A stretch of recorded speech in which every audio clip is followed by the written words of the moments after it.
উন্নত চিকিৎসার জন্য 7 জানুয়ারি লন্ডনের উদ্দেশ্যে দেশ ছেড়েছেন বেগম খালেদা জিয়া। লন্ডনে দীর্ঘ 7 বছর পর মায়ের সঙ্গে সাক্ষাৎ হয়েছে তারেক রহমানের। এমত অবস্থায় দেশের রাজনৈতিক মহলের বিভিন্ন জায়গায় প্রশ্ন উঠেছে, কবে দেশে ফিরবেন তারেক রহমান। লন্ডনে প্রায় দীর্ঘ 16 বছর ধরে নির্বাসিত রয়েছেন তারেক রহমান। 2007 সালের 111 সরকার ও পরে পতিত আওয়ামী লীগ সরকারের আমলে অন্তত 84টি মামলা হয় তার বিরুদ্ধে। তারেক রহমানের দেশে ফেরা নিয়ে গুঞ্জন হলেও বিএনপির বিশ্বস্ত এক সূত্র নিশ্চিত করেছে, সহসাই দেশে ফিরছেন না তারেক রহমান। চিকিৎসা শেষে বেগম খালেদা জিয়া দেশে ফিরলেও মামলাগুলোর নিষ্পত্তি না হওয়া পর্যন্ত দেশে ফিরছেন না তারেক রহমান। এ বিষয়ে বিএনপির আইন বিষয়ক সম্পাদক ব্যারিস্টার কায়সার কামাল বলেন, খালেদা জিয়ার সব মামলার হয় খালাস পেয়েছেন, নয় জামিনে আছেন। চিকিৎসা শেষে তার দেশে ফিরতে কোনো বাধা নেই।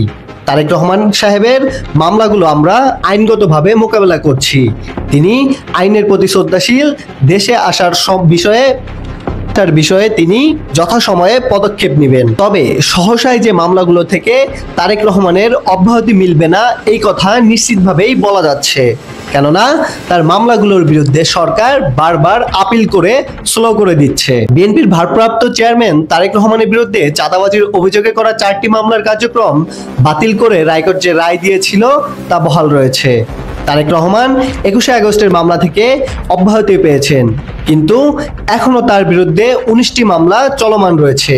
তবে যেসব মামলা থেকে তারেক রহমান খালাস পেয়েছেন তার বিরুদ্ধে রাষ্ট্রপক্ষের আপিল অব্যাহত রাখবে বলে জানা গেছে। 5ই আগস্টের পর বাংলাদেশের রাজনীতিতে আবারও -2 থিওরি আলোচনায় আসে। বিএনপি নেতারাও বেশ কয়েকবার এটা নিয়ে ক্ষোভ প্রকাশ করেন। তবে বিএনপির কয়েকজন নেতার সঙ্গে কথা বলে জানা গেছে, সরকারের সর্বোচ্চ পর্যায় থেকে চিকিৎসা শেষে দেশে ফেরার আশ্বস্ত পেয়েই খালেদা জিয়া দেশের বাইরে গেছেন। আর তারেক রহমানের ফিরতে হলে সব মামলায় কমপক্ষে জামিন পেতে হবে। 5ই আগস্টের পরে বিএনপির স্বচ্ছ রাজনীতির প্রতিশ্রুতি করলেও বিএনপির তৃণমূল নেতাকর্মীরা নানা সময়ে দলীয় শৃঙ্খলা ভঙ্গের অভিযোগে অভিযুক্ত হয়েছেন। তবে বিএনপি নেতাকর্মীরা বলছেন, তারেক রহমান দেশে ফিরলে এসব সমস্যার সহসাই সমাধান মিলবে। রাকিব ইসলাম ফারাবী, দৈনিক আনন্দবাজার।